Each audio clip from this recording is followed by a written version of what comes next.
Good evening, ladies and gentlemen. Welcome. I'd like to call our regular council meeting for Monday, January 27th to order. And I'll begin with territorial acknowledgement that we're holding this evening's meeting on the traditional territory of the Saanich people. And we do have an amendment to our agenda this evening. Under correspondence, we have two items that a councillor would like to raise to new business. So we'll move 16.1 and 16.2 to items 15.1 and 15.2 under new business, and ask for a motion on the agenda. Move as amended. Second. All those in favor? Motion carries. Thank you. We had a presentation this evening, scheduled this evening, by our town crier, Sydney's official town crier, Kenny Podmore. I don't know that I've called him senior town crier before, but he was wanting to introduce a junior town crier. Unfortunately, Mr. Junior Town Crier is under the weather, and we'll reschedule that meeting to a future meeting, or reschedule that presentation introduction to a future meeting. Now I'd like to move to number 5, bylaws. Sorry? 4A and B. 4A. Oh, I did miss 4. Thank you. I'd now like to move to our usual public participation period and ask speakers to come forward and speak for about 3 minutes. Let us know your name and address, and please press the mic for the microphone. Is there anyone wishing to speak this evening? For a second time, is there anyone wishing to speak this evening? And for a third time? And seeing none, we'll bring public participation to a close. Now I'd like to move to bylaws, and item 5B1 is development variance permit application number DV 100290, which is at 2313 and 2317 Oakville Avenue. The variance is to increase the height and number of stories for 2 small lot single family dwellings. We have considered it at previous council meetings, and notices went out to neighboring residents. We have 1 written submission as of this evening, and a recommendation before you. I move that the application be approved. Second. Discussion? And seeing none, I'll call the question. All those in favor? Opposed? We have 1 opposed. The motion carries. Item 5B2 is development variance permit application number DV 100291, 2498 Beaufort Road, to relax the front setback for a new single-family dwelling. We have a presentation by Ms. Kelly Tomer, applicant. Good evening. Do you want me here? Yes. Yeah, maybe just press the mic there. There you go. Good evening.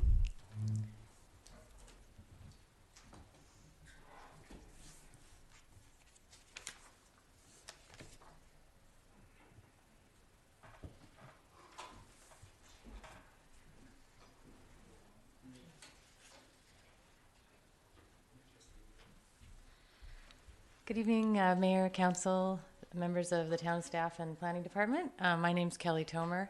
My husband and myself own a small development company in Sydney, and we do mostly infill development in Sydney. And I thank you for allowing me to present tonight. We're here regarding a variance request for a lot we purchased on Beaufort Road in Sydney. I know you have all the materials in front of you, and it's fairly straightforward, but I will be brief in just doing an overview, and obviously if you have any questions for me, I'd love to see if I can answer them. The lot is shown on the screen there as bordering Beaufort Road and Somerset Place, and we're looking to build a single-family house on that lot, rancher. And the challenge we've had is there's a very large fir tree, which you can probably see right there. And we hired an arborist who gave us a very comprehensive report on the trees, in particular that tree.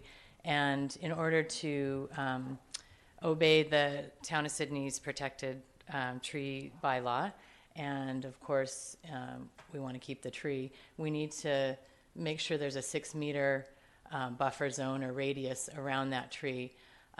without building in that zone so that the root system can stay in place and the tree can remain healthy and keep growing. So we basically are asking for us to move the building from where it's shown on this particular sketch plan. This isn't the one you have, from right here over 4 meters. So that the front setback, which borders Somerset, instead of being 7.5 meters, will be 3.51 meters. The rear setback will now, instead of being 5.5, will now be 9.5. So we lose space on this side, but we gain it over here, and we end up protecting the tree that way. So that's what we're asking for, and we hope that makes sense to everyone. And I guess the one thing to consider, in addition to the fact that it is encroaching the setback, is there is fairly decent sized boulevard on this corner. And so even though 3.5 meters doesn't seem like a lot of space, it does actually look like a lot of space because there is a boulevard there. And currently there's a kind of a dilapidated fence and a hedge that borders the property, but those will be coming down and it will look like quite a bit of space. And then one other point to note is the house that sits right here on Somerset and Beaufort also has a decreased setback on the front, and I think it's below 3 meters. I think it's 2.75. So it wouldn't look out of character on that side of the street because the house just across from it has an even smaller setback. And in addition, there's no driveway right there. The driveway's on Beaufort, so you won't be seeing a big car as you come around the corner. You'll just be seeing a nice green space in the patio. And one last thing, this area of the house does jut in. There's a patio here, so it's really just this portion that's sticking out that far. So I'd be happy to answer any questions if anyone has any. Thank you for the presentation. Does members of council have any questions? Councillor Rintoul?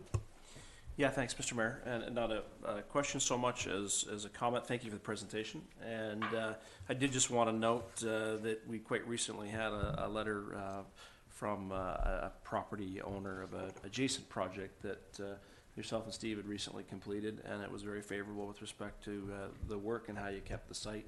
And so I wanted to take the opportunity while you're here to thank you for that, and thank you for your presentation this evening. Thank you. Thank you. Councillor Fallon? Just a quick question, Ms. Tomer. You haven't indicated what you're doing with the other lot, and I'm just wondering how that reduced setback is going to impact what may happen on the other lot. Our plan is to build another single-family house there as well. There are 2 very large fir trees on this lot right here, but we've been able to redesign the building on that lot. We haven't got final plans yet, to avoid having to ask for any variances and also comply with the arborist's recommendation for a sizable setback from the trees. The building kind of juts in like this to avoid impacting the root zones for those trees. But we're looking to build a single-family rancher there as well. We just don't have the plans done yet, and we won't need a variance for that one. Okay, I was just looking because you were taking care to make sure that there was a symmetry with the house across the street, which also had the reduced setback. And so I was looking at now what's going to happen to the house on, I guess, towards the north on that side. And this particular lot will have a true front setback because this is the driveway and the front of the house. You know, there's no other street. Okay, so there's some elevation. variances in there that, yeah, Yeah. okay. So it will have the 7.5 meters. Thank you. On the front. Thank you. Great. Thank you again for the presentation and taking questions. Thank you. I'll move that owners and tenants in occupation of property within 75 meters, 246 feet of 2498 Beaufort Road be notified regarding development variance application number DV 100291 to vary the required minimum front setback, and that any written correspondence received before it to council the time of consideration of approval of the variance. Second. Any further discussion? Councillor Follett. Just a quick question through to staff, if I may. The setbacks are obviously there for a particular reason, one of them being safety.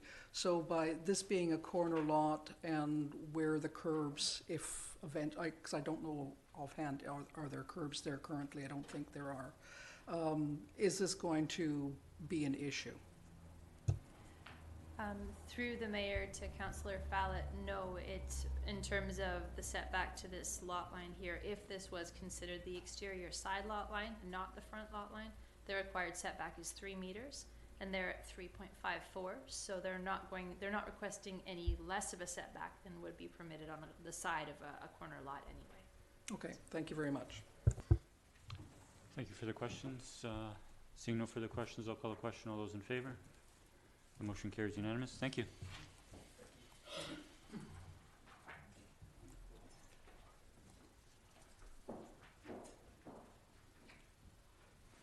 We now have item 5B, which is a development permit 3, which is a development permit application number DP 100796, which is 95709574 Fifth Street, the development known as The Rise, to construct a 4-story multifamily residential development and redesign from the original submission previously reviewed by council. We have a presentation from Mr. Greg Gillespie, representing the applicant, Mike Garrett Construction. Okay, thank you. Welcome, Mr. Gillespie. Thank you. Good evening and Happy New Year, Your Worship, Council, staff, members of the public. My name is Greg Gillespie, Development Manager for Mike Garrett Construction, 4520 West Saanich Road.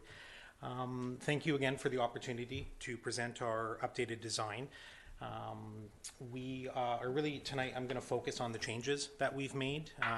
You've seen this presentation several times before, or the project design, and really just wanted to focus on the changes that we've made. Probably the biggest, most substantial change as a result of council's previous decision relates to the retaining walls, and you'll be pleased, hopefully, to hear that the retaining walls have been removed from the perimeter of the property. We were able, through a variety of measures, which I'll go over in a moment, able to eliminate the retaining walls, primarily by moving the parking underground, partially underground, and in some aspects fully underground to the building.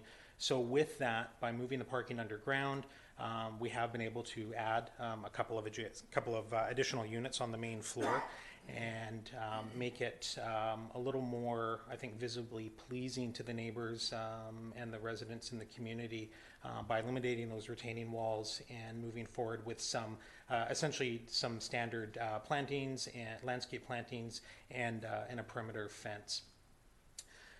Again, on the northeast side, which is probably the most predominant area that we saw the retaining wall, it was up to 10 feet of that location. That retaining wall has been removed, and now we have more traditional landscaping at grade and a traditional wood fence at grade as well. The way we're able to do this, the previous design had all of our parking at grade, 16 homes, 16 stalls, and it was all surface parking at the rear of the property.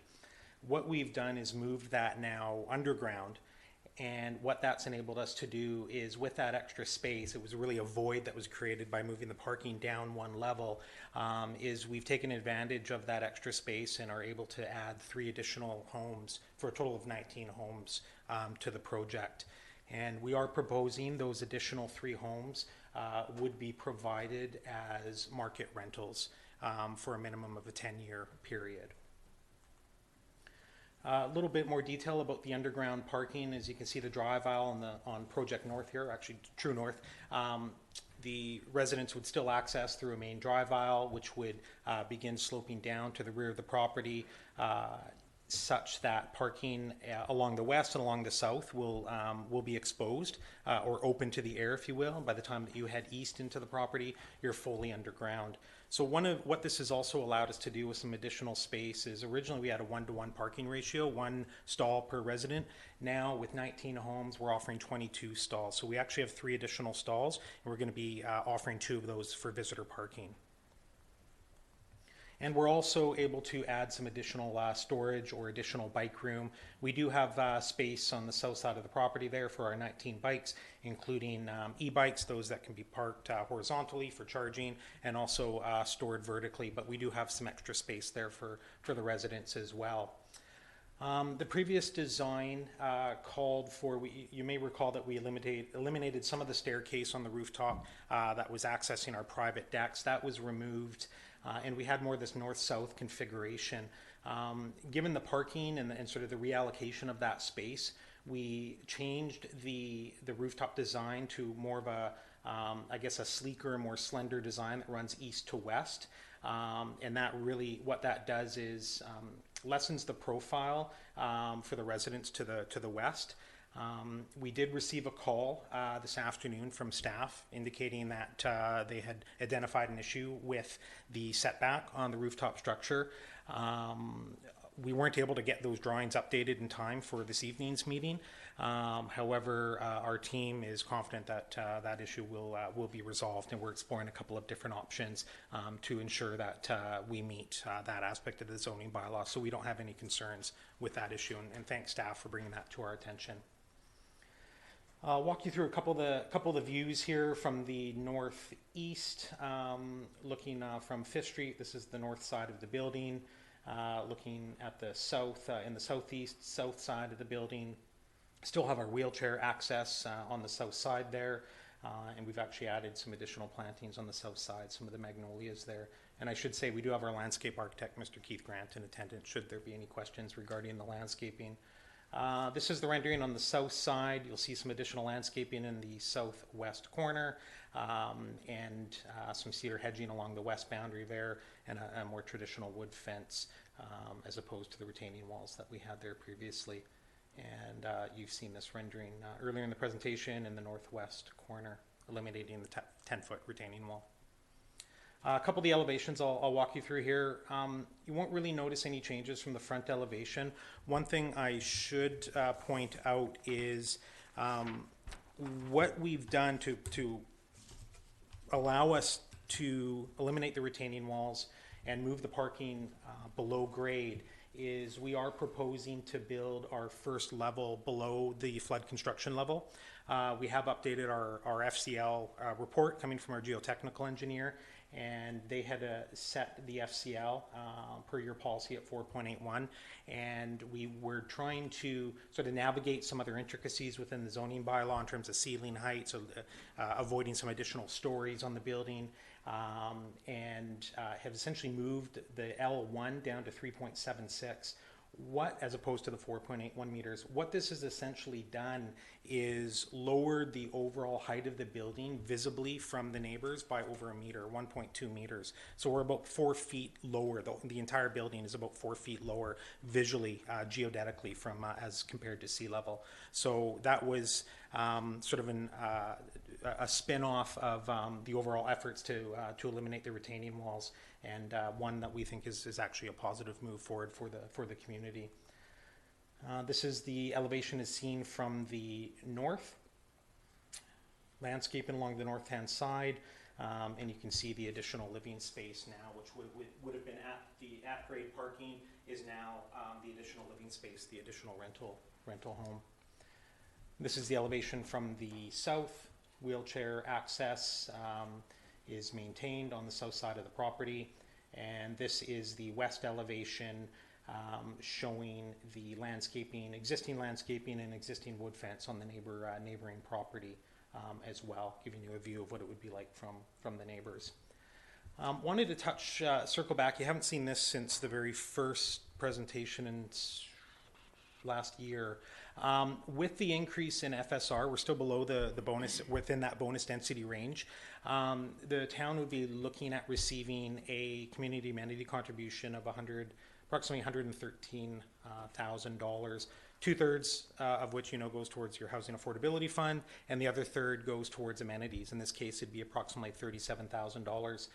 One of the things that we heard loud and clear as we were canvassing the community is really how dear this pathway to the south of our property is, and the connecting residents on Iroquois, Schooner, Wyler, and the residents to the west here, connecting them with Fifth Street and to the park, and that path really just sort of ends at the street side. So one of the things that we wanted to remind council is, while we are responsible for streetscape improvements, sidewalk improvements, etc., in front of our two lots, we would like to extend that sidewalk from the path to the south all the way to the north, to the food bank, I believe it is, and connect that pathway, connect the sidewalk. It makes sense that we do it at the same time that we're doing our own street frontage. So we're suggesting that that $37,000, or a portion of that $37,000 amenity fund, be used to extend that sidewalk. And it's work that we're willing to do in lieu of that cash contribution, but that ultimately would be up to council to decide. Very briefly, what has changed since you saw this last? Elimination of all the perimeter retaining walls, expanded the ground floor, resulting in 3 market rental homes, partial underground parking with additional stalls, including 2 for visitor, smaller reoriented rooftop structure, which, given the comments today we received this afternoon from staff, some slight adjustments need to be made to the rooftop structure, and we can do that in time for APC. Improved material. These last 2 you've seen before, but I just wanted to remind you of the changes that we had made based on feedback from council. Improved materiality, color, texture, and depth to improve the west facade. And this came from APC, use of pavers on property's frontage, and the side yard access. So that really is just a quick summary of the changes that we've made. We do agree with staff's recommendation that this project be referred to APC for any further comments, and we'd be happy to address the rooftop structure in time for APC. And pending any questions, Mr. Mayor, that's my submission. Thank you for your presentation. My pleasure. And I'll open it up to councillors for any questions. I do have one just while that slide is up. On the front of this building on the street, the sidewalk curves there. Are those parking spaces directly in front of the building on the street? So, thank you, Mr. Mayor. Those are 2 lay-by stalls that we're proposing. Those stalls would not count for, with, or against our current parking ratio. Those are 2 lay-by stalls that we're proposing. Fifth Street is under the jurisdiction of the Ministry of Transportation and Infrastructure, and there's a number of permits that were required, and we are that will be part of our submission to MOT is as part of that streetscape design to have those 2 lay-bys for drop-off, additional visitor. Forgive me for not recalling, but were those included in the original design? They were included in the original design. They've always been in excess of the 1-to-1 parking ratio that we had originally proposed. Okay, thank you. I open up to Councillor Fallot. Thank you, Mr. Mayor. Thank you very much for the presentation. The building appeals to me much more. As you will recall, I did not vote in favor to move it forward the last time. I feel it's not as imposing. One question that is not about the design, but just something that is an extra. One of the things that's come to my attention when people have mobility issues, one of the things they run into when they are in a multifamily building is accessing the doors, the exterior doors, right? I'm not talking about the doors to their unit. Yes. So if they are perhaps in with crutches or a wheelchair or whatever, their difficulty is then getting a hold of that door and opening it.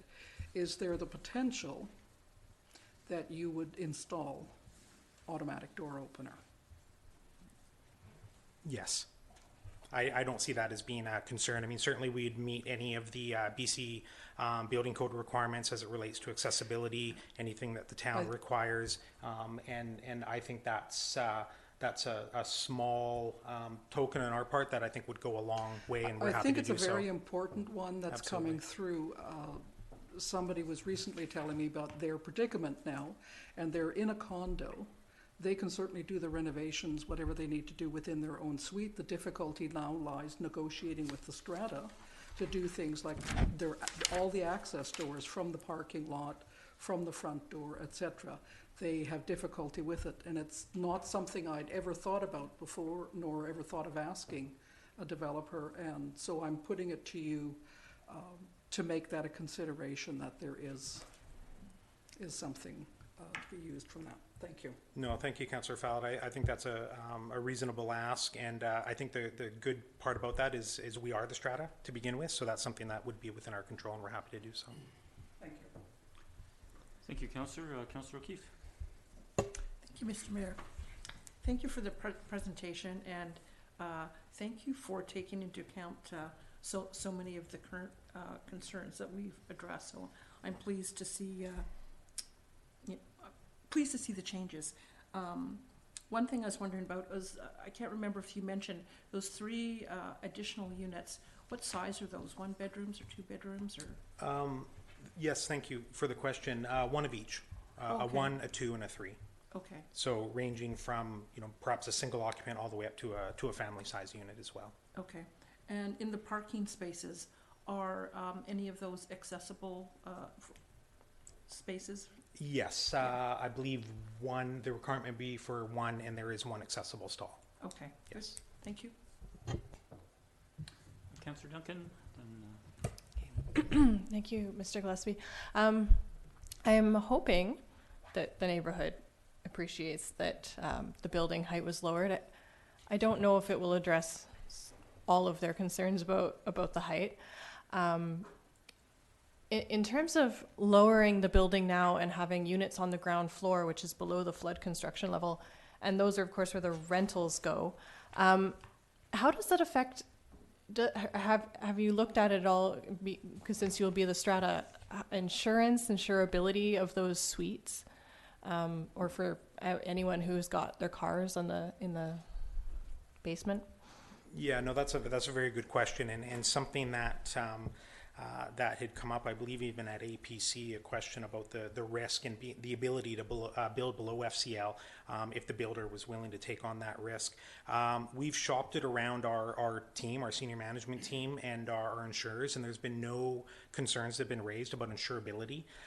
Essentially, what we looked at when we were looking at the FCL is what's in the policy, and really it comes down to confirming that the land can be safely used as described.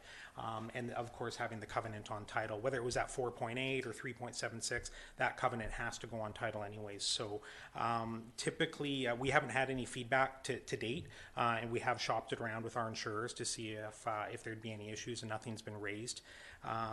So that hasn't shown up on our radar as of yet. thank you, Councillor Garnet. Yeah, if I get some clarification on a discrepancy, in the report we received, it said there would be 3 visitor parking stalls, and tonight you've said 2. So is there a reason why there's 1 difference there? Is that a question for me, Mr. Well, Mayor? whoever can, staff or yourself, I mean, I'm not sure if you were aware I what's did in our- pick up on that in our letter to Mayor and Council that accompanied our original or our updated design. We did commit for 2 of those, so I don't know if it was either a typo or a misunderstanding, but it was our intent to offer 2 of those 3. We didn't have to offer any. Personally, I felt 1 was a little wasn't sufficient enough, so we're trying to strike that balance, and we thought 2 was sufficient. So that's thank you for that clarification, but we are offering 2 at this point. Yeah, no, I appreciate that that was one of the concerns I had with visitor parking, so I appreciate that you've addressed that. As far as the market rentals go, 1, 2, and 3 bedrooms, do you have any idea of what that market rent will be? Very good question, and thank you. I did have, I think it was my 3rd read now of your housing needs assessment. I come from an academic background, so I certainly appreciated all the tables and the charts. First thing I did was I went back and I looked at what was in that housing needs assessment. And for your reference, if you wanted to go back and look at this later, page 25, they were using CMHC rates, and the rates for a 2-bedroom. There was no data for the for 3-bedroom, is my understanding, but a 2-bedroom is $1,300 and a 1-bedroom at $935. I did note that was 2018 data. So actually, just in the last 2 weeks, CMHC came up with their 2019 report. So I took a look at that, and the 1-bedroom market was $1,108. and a 2-bedroom was 1474. And again, there was no data for the 3-bedroom. So those is one data set. That would be a starting point. By the time that this goes through its development approval, building permit approval, and construction, those rates could change. I would anticipate, honestly, they'd likely go up. But that would be a starting point for us, and then we do some sort of market analysis at that time. We do have a number of rentals in our portfolio in Saanich and in Victoria, some experiences that we can draw upon. These aren't our first rentals that we're bringing to the marketplace, but we use that as a starting point based on what the CMHC data was and the data from the town's housing needs assessment. We'd use that as a starting point. Yeah, thank you. Any other questions? I'll just add a comment, and I might have a question or two. Thank you for the presentation. Thank you for the attention to detail. I do think this is a better development for the neighborhood. I think having near 15-foot setbacks on the 3 sides, north, south, and east, and an 18-foot setback on the west side that is adjacent to the neighborhood is an improvement over the perimeter retaining walls that reached a height of some 10 feet, even though there was to be some landscaping. A question I have is the height of the 4th story. Has that changed? It just seems taller to me. So there's a couple of different ways to define height within the zoning bylaw. Per the definition of a building height, we are taller. We're at 16 meters now as opposed to... Sorry, just to interject. Sorry, just the height of the 4th floor. Oh, I'm sorry. Just the height of the 4th floor. So, yes, that has increased. Basically, we found there was about just under a meter of extra building height per se, and that was maximized in the 4th floor. So the floor to ceiling height in the 4th floor. Sorry, yes, the floor to ceiling height in the 4th floor is taller, but because the entire building is basically been shrunk down at a lower grade, the building overall is less. But yes, on the 4th floor, very astute observation there that yes, the floor to ceiling height on the 4th level has increased. Yeah, it's just a curious question. What would that height be? So originally we were at, let me just grab my most current set here, Mr. Mayor.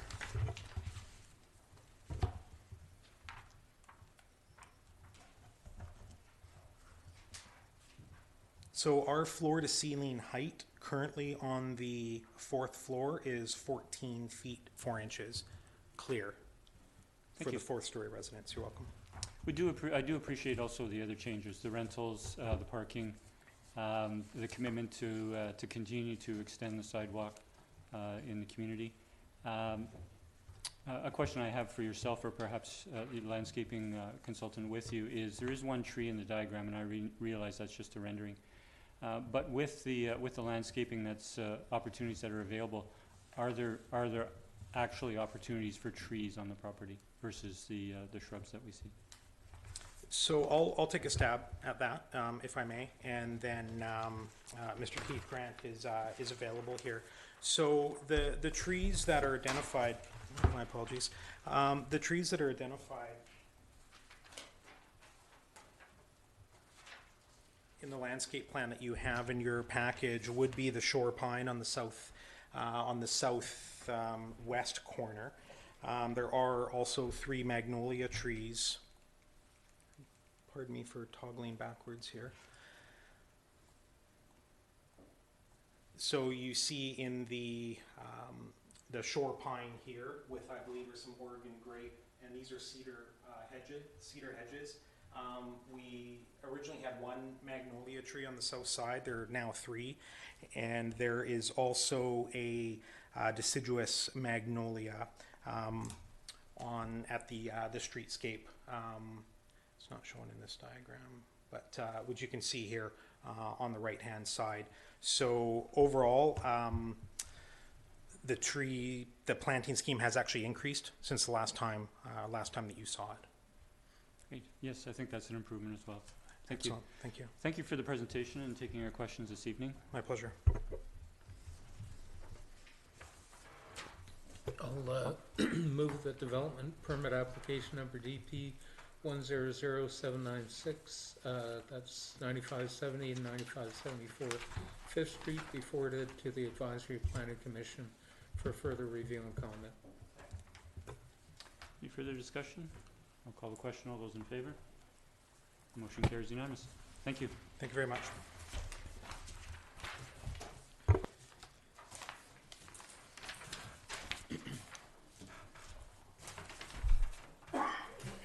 Now move to adoption of our minutes of a regular council meeting of January 13th. Second? All those in favor? Motion carries. Thank you. I'll now move down to council reports. We have one councillor with reports this evening, Councillor Fallot. Thank you, Mr. Mayor. On Saturday, the 18th, I attended Vancouver Island Regional Library AGM, and despite the delightful weather, we had snow again up in Nanaimo on the Friday night. It was fun. Anyhow, we had a pretty good showing, and most of the trustees were in attendance. A couple of new faces, but overall everybody was returned to their positions. Board was elected, and then we took a tour of the Nanaimo Library and were introduced to something called Creativity Commons. It's a space for innovation, creation, and collaboration. It was actually quite interesting. You can print books, you can design and print 3D models. They have a recording studio, travel in virtual reality, play games and whatnot. Some of the stuff will be able to be sent down, like the 3D printer could be sent to other library branches. But overall, they're trying it out in the Nanaimo Library and seeing where it goes. And obviously, they're closest to head office, so they're the ones who get it. And then one of the things that came up during the conversation is the increase in the use of digital books and digital material. And I asked the question that had come up from a number of our library users down here, is the borrowing time when you're borrowing a hard copy book as opposed to if you're borrowing a digital book. And normally the book goes onto your shelf and it's left there for a period of time, and when you borrow it, that's when your clock gets started for how long you can have it. With an ebook, as soon as that email is sent, your borrowing time starts. And I said, so why that? And apparently that is from the publishers. The publishers are very strict on how digital material is used. They place embargoes for the libraries. The library sometimes can only purchase one copy and loan that one copy out for 8 weeks before they're allowed to purchase others. Some publishers demand that libraries have to repurchase a book after 2 years. So it's, I think 23% of library use is now digital. So the use is increasing quite dramatically, but that obviously is going to relate to cost if we get this sort of thing happening from the publishers. People want the e-books or e-materials, it's magazines and everything else. So that was one thing that came out of that conversation, which I was glad to hear. The other thing I'd like to just briefly speak to is we may all remember Participation Canada. Well, they're back strong, and they started last year with a program called Community Better Challenge. And what it was the community in Canada whose members, whose residents clocked the most minutes in a particular time period, it was June, won $150,000. And that was Enderby, BC. And one of my friends phoned me up in December and said, you know, what do you think about Sydney doing this? And I said, I think that's a great idea. I did put in a call to the mayor of Enderby and talked to him about how they went about it. And he said it was actually quite a default thing. They just came through their rec center and they said, here we are. They thought everybody should get involved, and people did. And all of a sudden they were up in 8th place across Canada and then 2nd place. And they did a pitch and they won. So I pitched it to the mayor and our CAO and said, I think this is something our town of Sydney could do. And they were both in agreement. One of the things that comes down is actual, how do we go about doing it? And I said, well, I'll do whatever I can, because I think this is something we can do.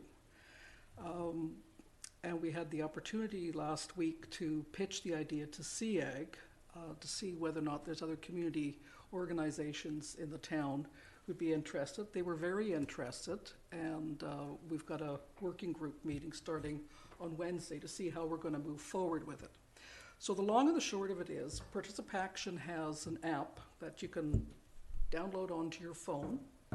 It will coordinate with your Fitbit or your Garmin, so any minutes that you are active,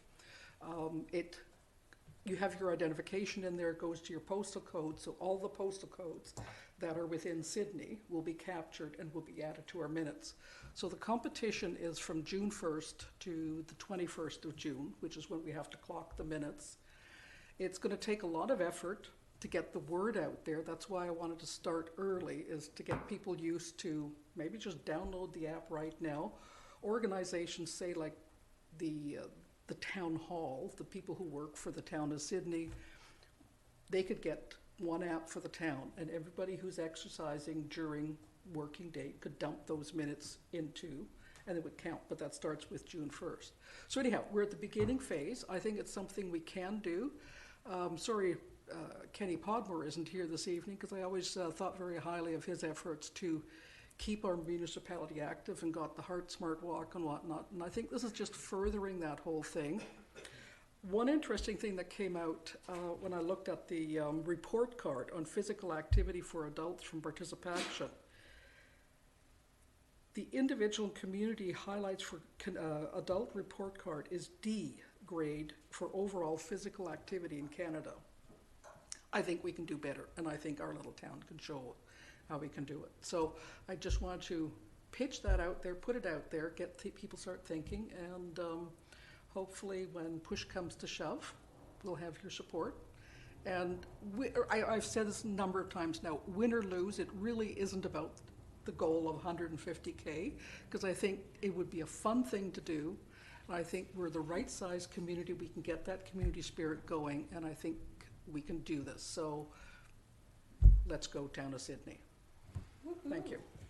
Well done, Councillor Fallett. Thank you for bringing it forward, and thank you for championing it. And I do think Sydney has a great opportunity to do this. And I think while there is an opportunity of a large grant, I think the community benefits regardless of where we place.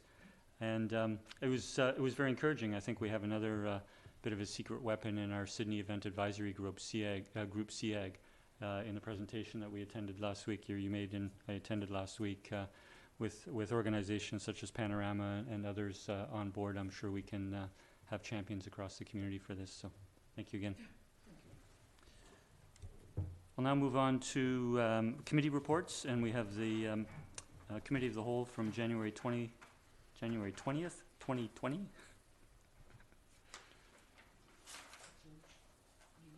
You were chair. I'll move receipt for information. Second. All in favor? Motion carries. Thank you. I guess I'm reading the recommendation. Okay, recommendation, the Beacon Wharf Survey and Feasibility Study. That the Beacon Wharf Survey and Feasibility Study completed by SNC Lavalin be received for information, which we've done. 2, that staff be directed to establish a Beacon Wharf Select Committee that will exist until December 31st, 2020. It consists of the mayor, 1 councillor, key staff, and 2 to 3 members of the public appointed by council. And 3, that once established, the Beacon Wharf Select Committee be tasked with developing in terms of reference for council's review and consideration. Second. Councillor Fallett. Thank you, Mr. Mayor. After Councillor Duncan's comment last week regards to the potential for having a wharf that would withstand all sorts of high waters and everything else around it isn't, it gave me pause for thought. When I first read the report, my first thought through my head, we're a waterfront community, of course we have to have a wharf. And then as we heard from Councillor Wainwright's question, the height of the wharf would be higher than the roundabout on Beacon Avenue, and the road levels wouldn't match up, and there's a whole bag of other consequences. So on the whole, I'm not against moving this forward for a committee to take a look at options, but I have to say I'm doing so with reservation. I feel with all the things that we could be paying for and need to be paying for in 2020, is this a priority to have a pier, a wharf, at $8 to $20 million? I don't know if that's the best way to spend the town's money. So I'm content to move it forward and take a look at it. I think maybe there should be some other options, but I'm really hesitant, and I really would urge the public to give us feedback on this. I know this was part of our waterfront vision, that we have a wharf, and I understand all of that. It's just, it's a couple of years have come along, and we've had different way of thinking and some new realities, and I would do so with hesitation. Thank you. Thank you, Councillor. Councillor Wainwright. Thank you, Mr. Mayor. So I was also thinking about this study since the presentation to us, and also in communication with one of our residents who's got quite a bit of expertise on coastal engineering and such. The concern I have is that we may not have looked at an important option. And we looked at a structure on pilings, you know, typical wharf, and we looked at a rock bed structure. We didn't look at a floating wharf. And there may be reasons why it's not a sensible option, but when I looked at the report again, it was quite clear that the terms of reference, the scope of work, was just to look at those two options, so they did. The thing about a floating structure is that because it's going up and down with the water level, you don't have to build it so high. You know, it's got to have freeboard off the water, and you have to think about breaking waves, wave energy, but it's not going to be higher than it needs to be at any point in time, and that actually might wind up costing quite a bit less. The benefit of it being a floating structure means that it's not going to be blocking the view as much as a very high rigid structure. So I guess my concern is we didn't look, and it seems to me that it would make sense to have that option on the table when we do get into it. And if council agrees, that's likely to have budget implications. So I would be, and I don't think I need to make a motion, but I would be suggesting that staff have a cost estimate for examining that option when we go into our budget deliberations. I still think the committee makes sense. They should look at all the options. One of the options is not having a wharf, but I think it would probably make sense for us to consider that other option as well. It has less of an environmental footprint. It's not actually on the bottom, it's floating. It would allow circulation of water and oxygenation and all that kind of stuff, just like a pier on pilings would. So I don't know, it just seems like there's some merit and it should be looked at. Thanks. Thank you, Councillor. Councillor O'Keefe. Or sorry, Councillor Rintoul and Councillor O'Keefe. Yeah, thank you, Mr. Mayor. Having missed the opportunity to partake in this discussion with illness, I certainly watched back the video with interest, and Was pleased to hear the comments this evening Councillor Follett made with respect to being open to other options that may be out there, and I concur completely with Councillor Wainwright's comments around the prospect of a floating structure. I think the value of a breakwater in combination with a floating structure then adds an element of perhaps extended beyond seasonal use, and while there may be some limitations on the floating structure, we wouldn't see on the rock pile scenario and or the wharf as was proposed. We still have, I think, a pretty exciting opportunity to use our waterfront in a very picturesque and practical manner, which could even see some utilization included for temporary moorage in the summer season, included when you've got a floating structure of that nature that rises and falls with the tides. So I'm very, very pleased to support the recommendation and concur with Councillor Wainwright's suggestion that we be very open towards further exploring the floating structure option. Thank you, Mr. Mayor. Councillor O'Keefe. Thank you. Yes, I like the idea of the floating structure. I recall that I thought the report had mentioned something about that, and the use of, say, food trucks or that sort of temporary sort of facilities rather than buildings. So I think those are good ideas. I also have concerns about, so we do something there, and then what happens to that whole other, area along the waterfront? So I don't know whether it's too broad or not in the terms of reference that get drafted for the study, whether that would also sort of incorporate the surrounding area as well in terms of do we have to build up that area further. Anyways, I think I also have reservations about a big structure and the cost of that, but I think it's worthwhile to go through the feasibility study.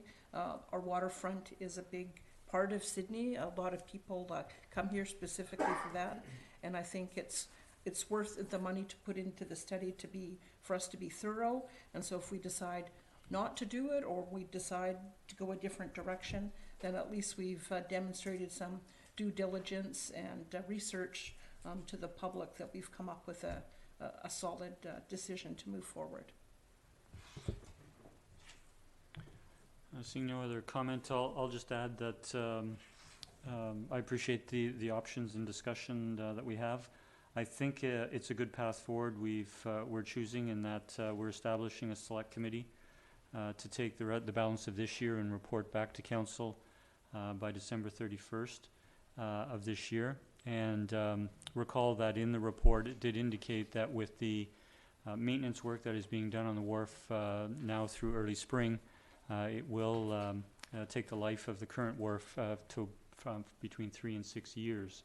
So we do have an opportunity to consider this. I think it's this select committee provides the opportunity to do the very important community engagement that we need to do, whichever option come forward or are presented to the community.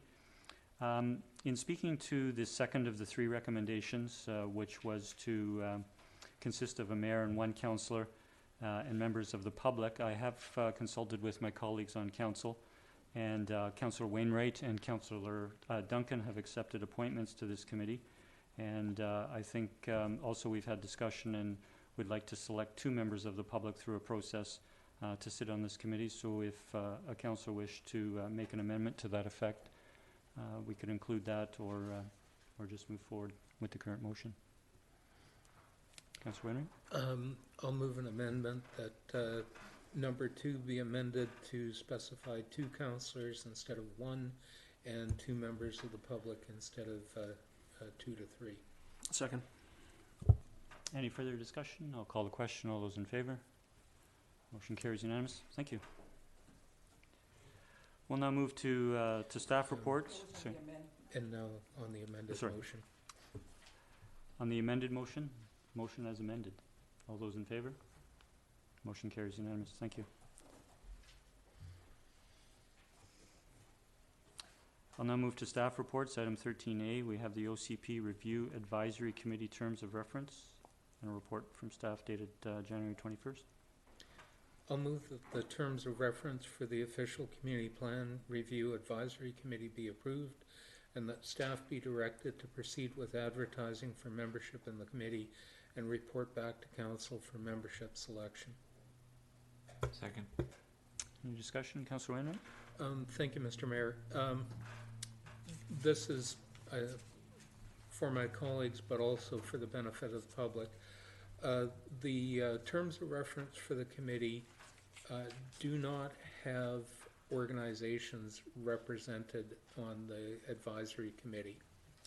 And we had quite a bit of discussion about that. And our feeling was that we wanted people on the committee who were going to be looking at the town as a whole, rather than bringing an interest that might be specific to a certain sector, be it economic or arts and culture or whatever.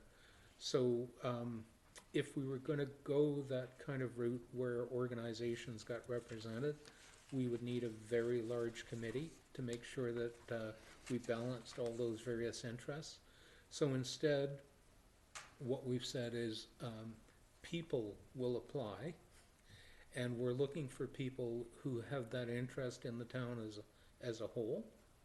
And we've also used the phrase significant connection to Sydney, so that it's not limited to Sydney residents and property owners. And to give you an example, a person like a Graham Debling or a Susan Samasco would not be eligible to serve if we said, you know, resident of Sydney or Sydney property owner. So this gives us flexibility to appoint people that are, you know, clearly have a significant connection to Sydney and might be very good to contribute. At the end of the day, council will decide, and it's simply based on who applies.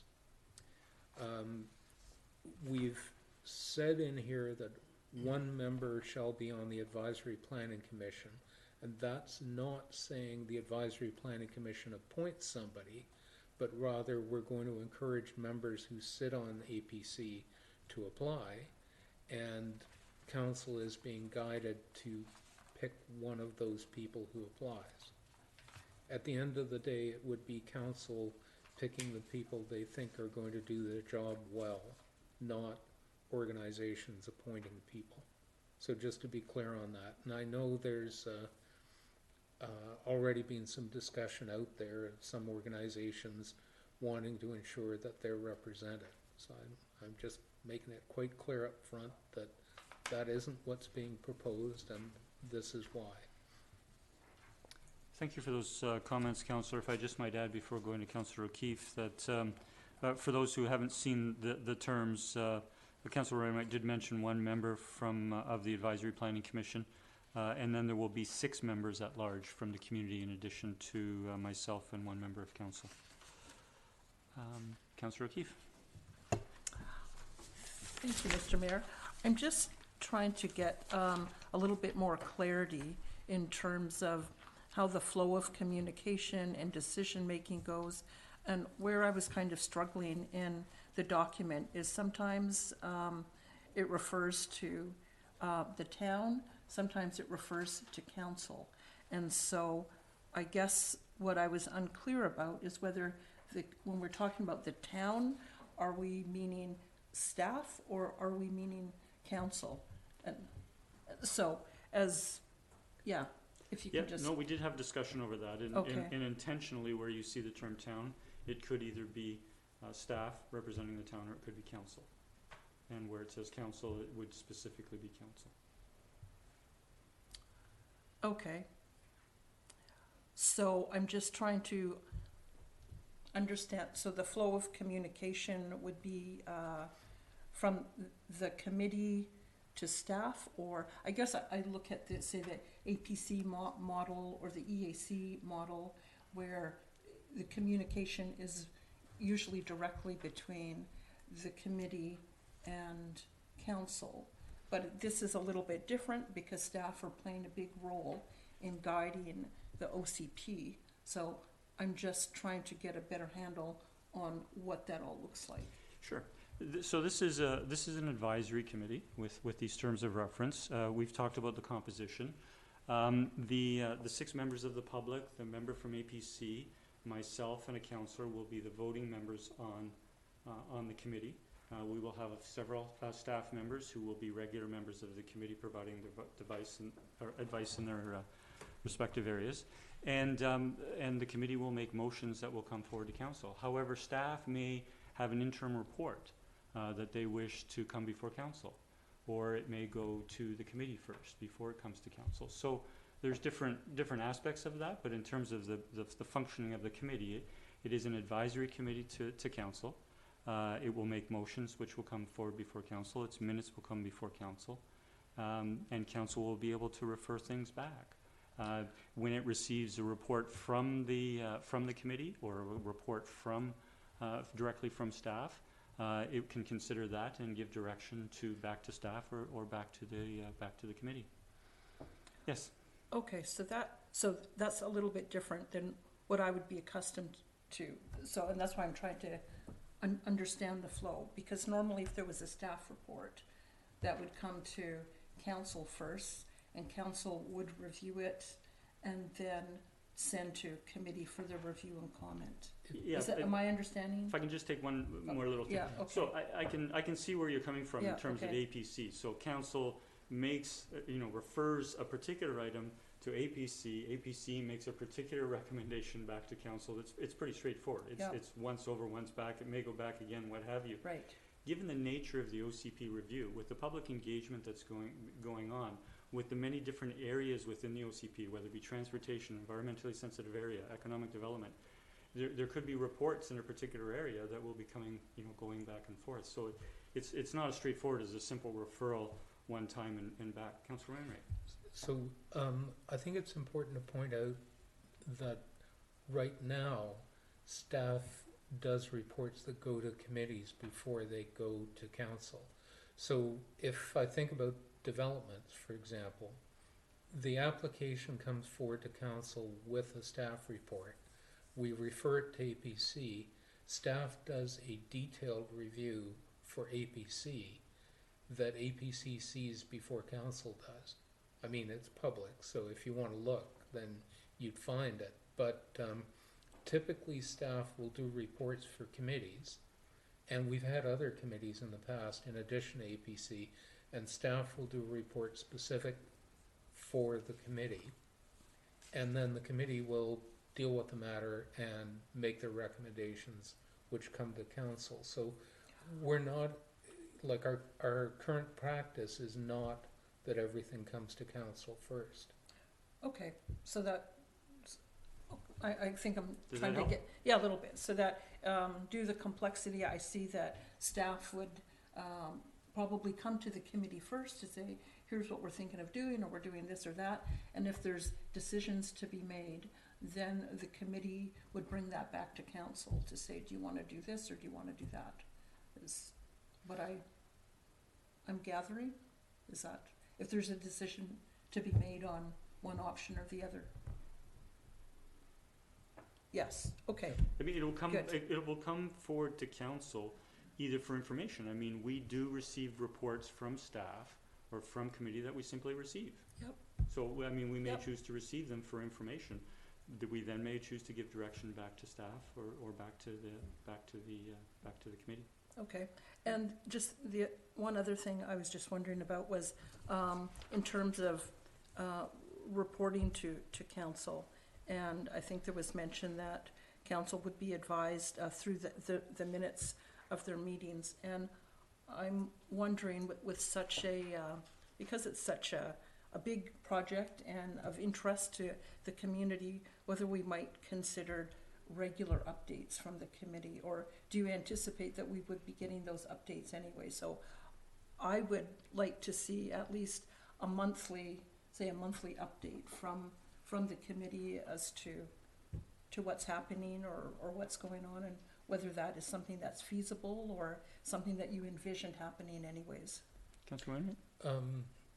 Minutes from the committee will come forward to the council meeting immediately following. Okay, But if we were going to be getting regular updates on the OCP review, I think I would actually look to get them from staff, okay, because we're gonna have consultants doing project work that staff will know about, and the committee might not.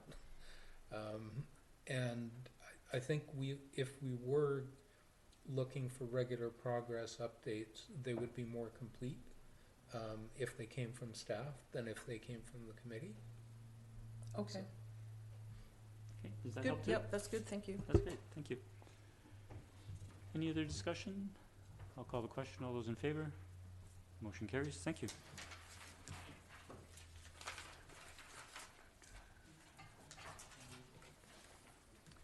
We'll now move to correspondence, and we have item 14A, which is bylaws number 4326 and number 4327, which are loan authorization and amendments to the Land Banking and Housing Service. And this is with regards to the Capital Regional District Housing Corporation, and it is a letter from the CRD dated January 8th. And we have a recommendation. I'll move that council consent to the CRD adopting bylaw number 4326 to amend the Land Banking and Housing Service establishing bylaw to update the borrowing amount, and bylaw number 4327 to authorize the borrowing of 10 million to fund additional housing units under the Regional Housing First program. Second. Discussion? I'll just make comment as Council Town's representative to the Capital Regional District. So some 2 years ago, a unique housing program in Canada started here in the Capital Regional District, and it was a partnership formed by the federal agency CMHC, the provincial agency BC Housing, and the Capital Regional District, and each of the three parties agreed to contribute $30 million to a defined Housing First program. And the specifics of it were that at least for every project that went forward, at least 20% of the units in each project are rented at the provincial income assistance shelter rate.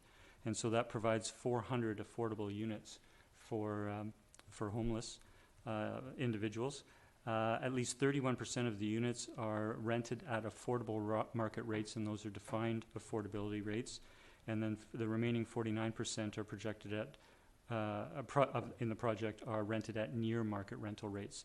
So when the program was originally conceived, at construction costs at the time, there would be 2,000 units built in the proportion 400 of the 400 of the income assistance shelter rate units and elsewise.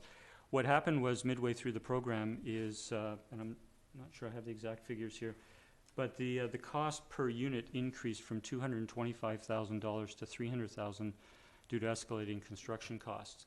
And so the board had to approve those increased construction costs, but what it did is it meant there were going to be fewer units built.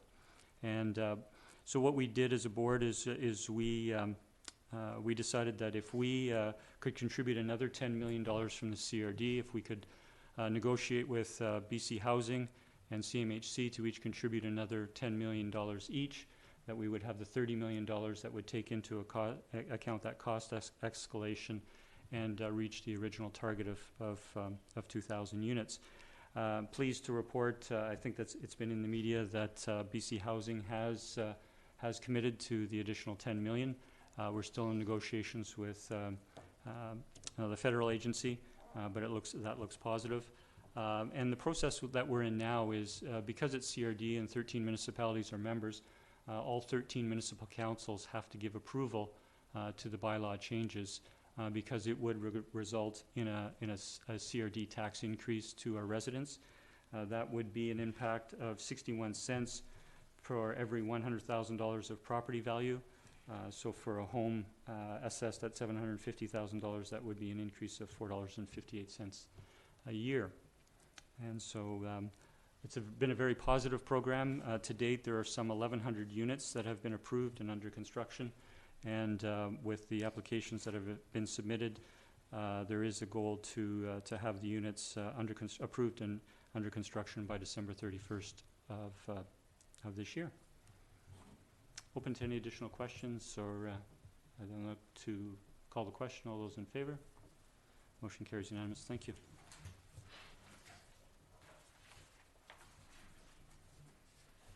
We now have item 14B, which is the joint municipal funding update regarding economic development projects from the Saanich Peninsula Chamber of Commerce dated January 13th.